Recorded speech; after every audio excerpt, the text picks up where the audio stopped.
From years of observation of people I've worked with, friends, corporate business people, other professionals, people I've counseled in my practice, I've been able to assemble an exciting profile of the resilient personality, or what I now call the in-command personality, men and women who are in command of their lives. In my 40 years working as a doctor, lecturer, and a consultant to a wide variety of organizations throughout the world, I've had a unique opportunity to get to know people, how they think, how they feel, what makes them tick, the secrets of survival and successful living.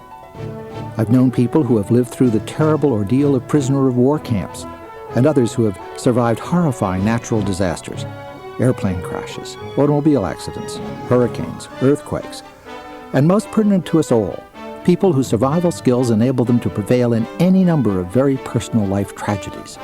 When someone close to you dies, when you lose your job, when you go through divorce and have to rebuild your life.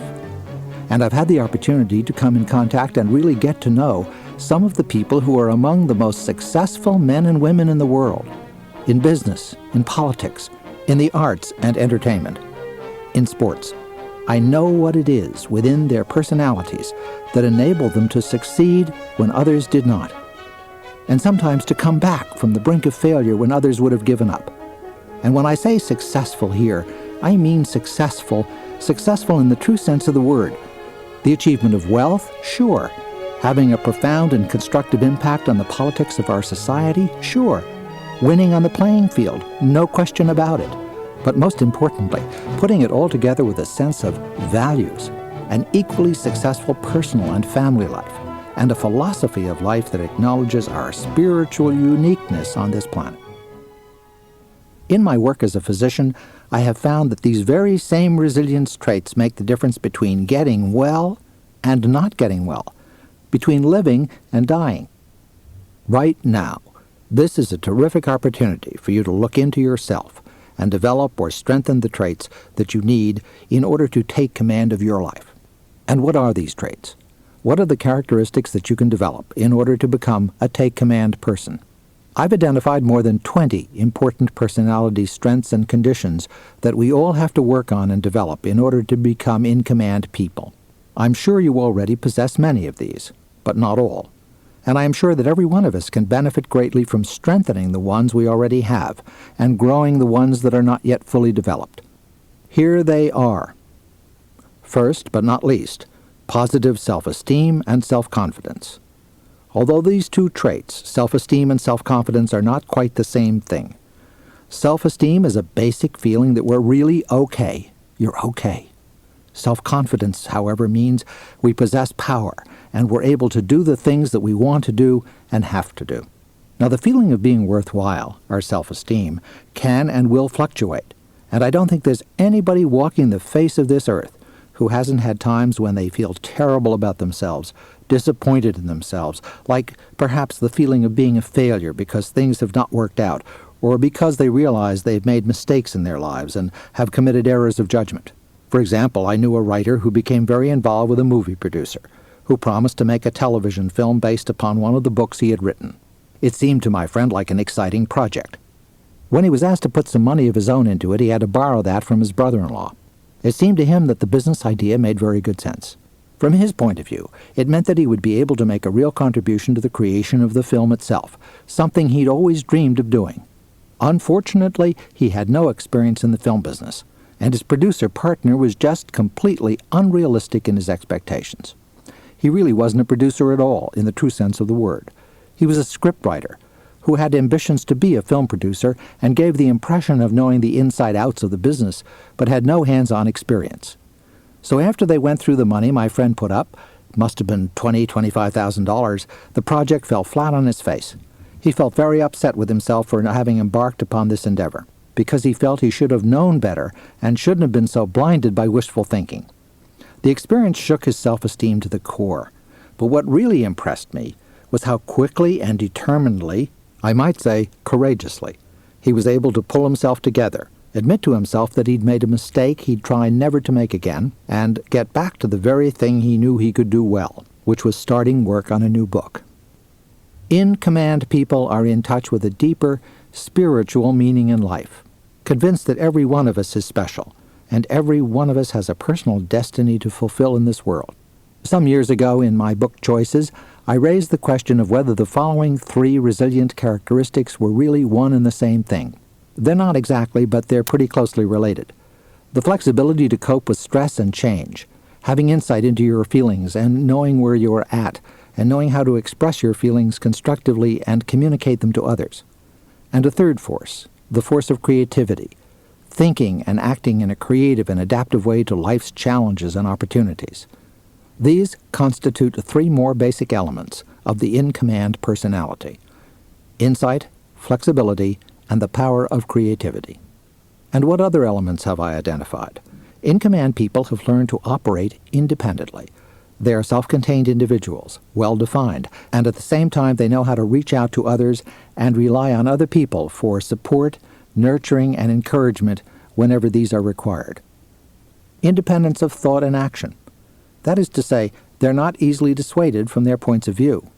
They're not stubborn. They're able to feel that they can make their own choices and decisions and handle things themselves. But they have a proper balance between the sense of autonomy or independence on the one hand and knowing how much they need others at various times in their life and throughout their lives, as friends, as family members, or as confidants. They fully acknowledge that no man is an island unto himself. No man is an island unto himself. The fact is that people who are resilient and in command have a solid network of people in their lives, friends and allies, family. What we're going to find out later on in this program is just how essential good human relationships are to get through periods of stress in our lives, to make us really fulfilled, and to enable us to achieve the highest levels of achievement. And out of all these people, resilient individuals have always found at least one confidant. C-O-N-F-I-D-A-N-T, confidant, someone to talk with about your most intimate thoughts and feelings. Later on, you'll find out how important it is for every one of us to have at least one confidant, and to have the basic elements that go into all good interpersonal relationships, 3 more in-command qualities: generosity, empathy, and trust. Generosity, the ability to give and to receive in your interactions with others. In the early part of this century, there was a famous writer. His name was O. Henry. He wrote short stories. One of his most famous short stories was The Gift of the Magi. In The Gift of the Magi, we have the epitome of generosity, with a twist. In the story, a young man sells his most valuable possession, his watch, to buy a comb for the woman he loves, who has the most beautiful, long, flowing hair. And she, in turn, sells her hair to buy him a chain for his watch. Think for a minute. What would you give up for the people you care about? What would they give up for you? Every day that passes, there are opportunities to behave generously in 100 little ways, and precisely because in-command people are not frightened, insecure, embarrassed, or threatened by the notion of giving, they're able to generate positive energy and demonstrate their true life-enriching love for others. And one of the greatest gifts they give is empathy. Now, what's empathy? Empathy is the ability for you to communicate to someone else that you genuinely understand what that person is experiencing. Joy, happiness, fear, sorrow, empathy. And there's nothing more revitalizing and comforting for you to receive when you need it than the empathy that someone else can offer you. And trust. In-command people have learned the importance of trust, to be trustworthy themselves and to distinguish between people who deserve their trust and those who do not. A high level of personal discipline. No question about it. A strong sense of responsibility, endurance, commitment, staying power. I'm afraid we live in a society that's preoccupied with short-term results. The quick fix, solve our problems and get rich and happy right away. The fact is, worthwhile things, results take time. And take-command people know that. More than that, there are going to be times in our pursuit of whatever we want and need when we'll be sorely tempted to give up, when we really should keep on trying. Ironically, it's often at the very moment when we're on the verge of success that we feel terribly frustrated, hopeless maybe, and the temptation to quit can be the strongest. Harriet Beecher Stowe, a great woman in American history, wrote, "When you get in a tight place and everything goes against you till it seems as though you could not hang on a minute longer, never give up then, for that's just the time and place when the tide will turn." In-command people know how to persevere, and the energy and discipline they bring to their efforts comes from within themselves. Not that a little bit of friendly nudging may not be helpful, but by and large, they have learned to overcome lethargy, procrastination, indifference, and similar roadblocks on the path of success. A high tolerance for distress, the patient endurance so necessary to accomplish anything of value in this world. And by a high tolerance of distress, I do not mean putting up with abuse or abusive situations, something that in-command people would recognize and rid themselves of as quickly as possible. As you proceed through this program, we're going to be providing suggestions and models for you to stimulate generosity, to help you cultivate empathic qualities, to learn to exercise careful trust, and to help you get out of relationships and situations which, if they were packaged, would carry the Surgeon General's warning label, dangerous to your health and happiness. And here are some more in-command qualities, being in touch with and developing your special gifts and talents. We'll get into that later on, too. But it's an important part of knowing who you are and knowing where you're going in this world. Being receptive to new ideas. Do you have any idea how difficult it is for people to hear new ideas or to change the way they think about things? It's amazing, really. Max Planck was a famous scientist, a physicist, and he knew firsthand how hard it was to talk about important discoveries and get people to understand them and not reject them at first glance. In a fit of frustration, he once said that the best thing for him to do with new ideas was not to bother sharing them with his colleagues, who would brush them off as too new, too unfamiliar, and not agreeing with their own pet points of view in which they'd invested their careers and their lives. Instead, he said he'd rather talk to their children, because their children would approach it with an open mind, not biased by assumptions, by a warehouse full of obsolete notions, the way so many scientists and professionals were, then and now. This resistance to hearing something that you're unfamiliar with carries over into our personal lives in 100 different ways, and we'll get into exploring that more carefully, because to be in command, it's necessary for you to be really open-minded. I was once called on to train members of our government intelligence services to help them more accurately analyze information coming in from all over the world. And one of the problems was that when information came from various trouble spots in the Middle East, Asia, South America, the data was always being interpreted in terms of what they thought they already knew and what was already familiar to them, when in fact what they needed to do was to be able to hear it as if with fresh ears, to see it with fresh eyes, so they could really interpret the information correctly and appropriately assess it, because things were changing so much in these various parts of the world. Who would have predicted the collapse of the Soviet Union? Only a few people who were not already convinced that it couldn't possibly happen. Did you know that in 1927, one of the hottest investments on Wall Street was ice bonds? Ice bonds. Ice, like the kind of ice you put into iced tea on a hot summer day. Money that was being loaned to companies in the business of making and selling ice to keep food fresh. They saw this as a huge market, ripe for profit. It's funny, but ironically the same year, the very first electric refrigerator was introduced, and we all know how we keep our food cold today. Clear your mind, sharpen your vision, and learn to listen carefully so that you will be able to really perceive what we're talking about, what we're dealing with as we go along, and not assume that you know what we're saying before we say it or what is happening before it happens. And here's one more characteristic of in-command people, a sense of humor. Personally, I've never been very good at telling jokes, and I can think of a few that I can remember that occasionally get a chuckle. Some people, if there's one type of situation I envy, it's the person who can tell a joke or get a laugh, but I can remember a few times in my own life laughing so hard I'd roll off the chair I was sitting in, and I'd feel so great and alive afterwards. A keen sense of humor is part of this take-command personality. The famous writer, Arthur Koestler, once said that what makes things funny is their absurdity, and the fact that very often they're ridiculously opposed to each other, and he saw this as the root of as an important dimension in creative thinking. Well, whether it leads to creativity or not, we do know that laughter is good for your health. Norman Cousins wrote a book about it, how important humor was for his recovery from a very serious illness. We know laughter brings people closer together. We know it breaks the ice. We know that when we're locked into an intense stress situation, laughter can relieve the pressure and get us going again, mobilizing us to find new solutions. And humor is one way to activate another in-command quality, being able to hope. And as we're going to stress as we go along through this program, hope is not a feeling that we can achieve ridiculous impossibilities. Rather, it's the conviction that through diligent work, creative thinking, sincerity, and a bit of good fortune, we can reach goals that are important to us and that are attainable. You know, you may be very surprised at what is attainable if you put your mind and heart to it. In-command people have sound values. Above all, they deal with themselves and everyone else with honesty. Now, the term values has several meanings.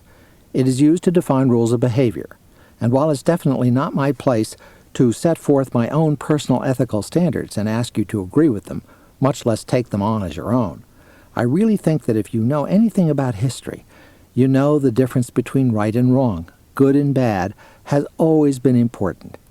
And while different cultures may differ with regard to certain modes of behavior, nonetheless there is a central core encompassed throughout history. We think well of ourselves when we're living up to our ideals, and not so good about ourselves when we're not. The other meaning of the word values is what we consider to be important to each of us personally. If I have a passion for listening to music, that's a value. I value music.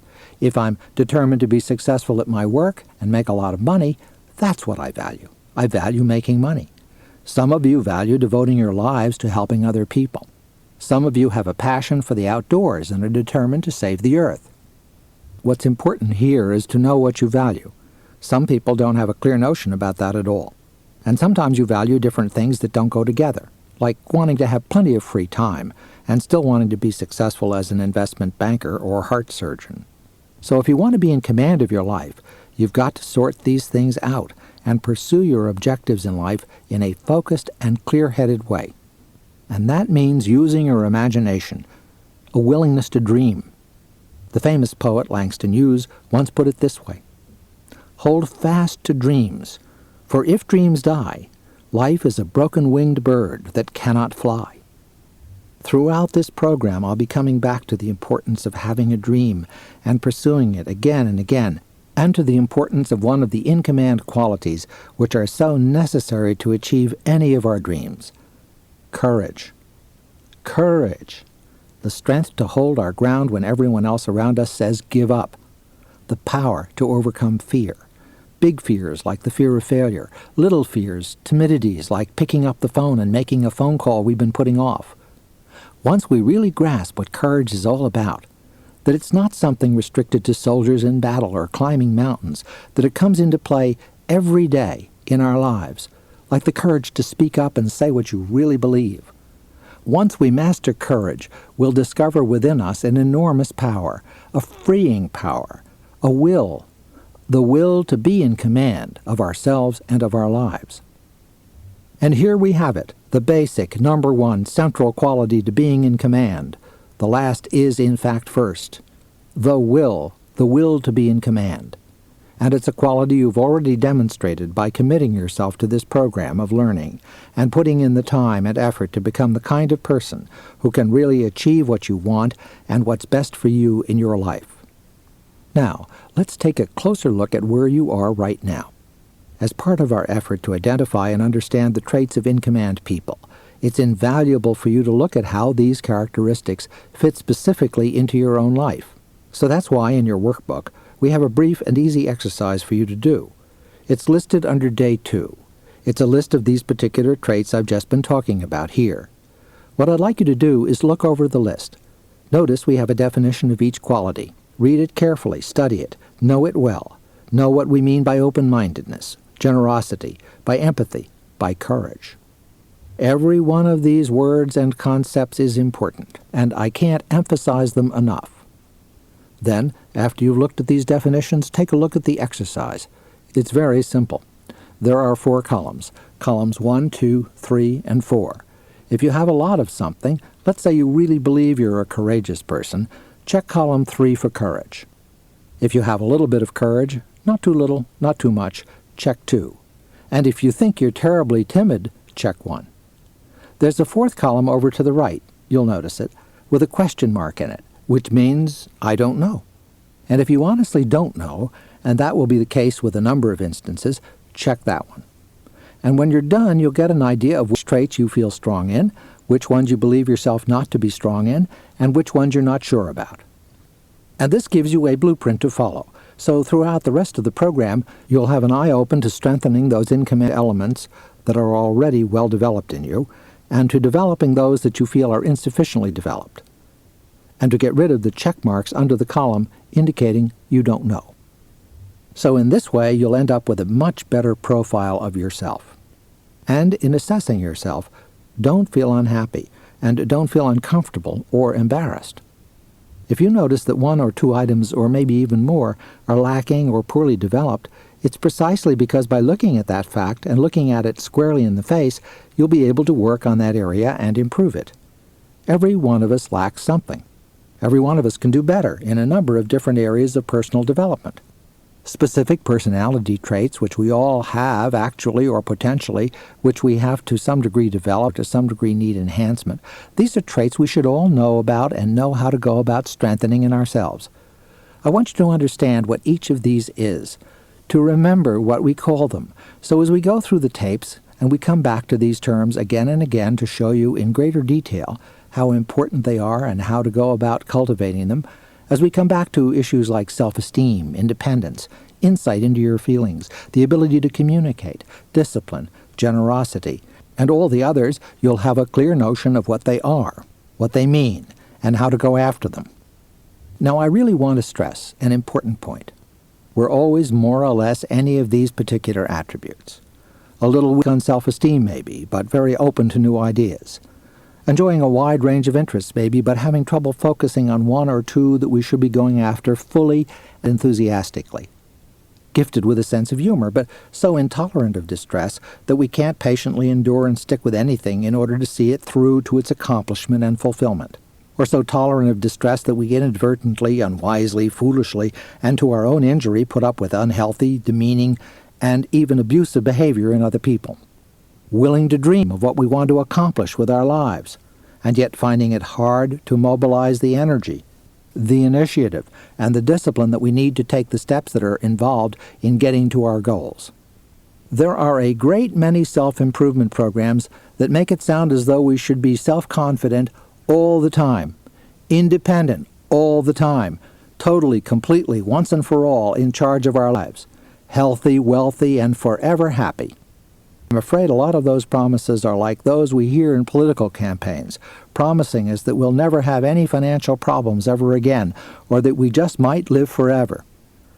More seriously, they can mislead us into thinking that everyone else around us is that way, and we're not. I mean, that we're weak and insignificant little people surrounded by supermen and women, and make us want to be that way and feel completely inadequate when we can't be that way. And if anything, with regard to certain personality traits, this could put us in a position that I call one of extreme polarization. One trait overdeveloped at the expense of flexibility as well as other resilient attributes. Frozen stiff. And even though the traits in which we're frozen may look like good ones, we can't even use these overdeveloped ones with any kind of real effectiveness or flexibility. Take self-regard, self-esteem. The famous poet T.S. Eliot once wrote that most of the harm that's done by people in this world is done by people busily trying to think well of themselves, trying to keep a high level of self-esteem all the time.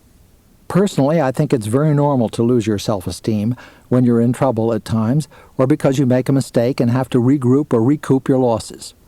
Being rigidly arrogant, egotistical, narcissistic, with unwarranted feelings of superiority and feelings of entitlement, and exaggerated notions about who you are and what you are, why, this is not only the antithesis of being a resilient, in-command person, but it's very likely to make all those people around egotists suffer, and in the end bring the egotist to his or her own unfortunate end. We can all recognize that being stubbornly dependent is an undesirable, self-defeating polarization, but what about total independence? Or being constantly Pollyannish, thinking everything is going to be rosy forever? Or being so grim and serious that you're always focusing in on your problems, going over them again and again in your mind as if you're trying to solve them, but caught up in a very narrow track, and likely to find no effective solutions at all. Being polarized, frozen at one extreme of any of these in-command traits we've been talking about, can only lead you to disaster. I mean, it's important to be trusting and know whom to trust and whom not to trust, but being continually gullible can set you up to buy oceanfront property in the middle of Arizona. The key to being in command, then, is flexibility, being able to call on those particular strengths we need when we need them, tomorrow, today, right now, this minute, to meet a particular challenge, to be logical and highly organized when logic and organization are called for, to be wildly illogical and even let things pass by undone when we're searching for and discovering unpredictable possibilities. That's what's being demanded of us.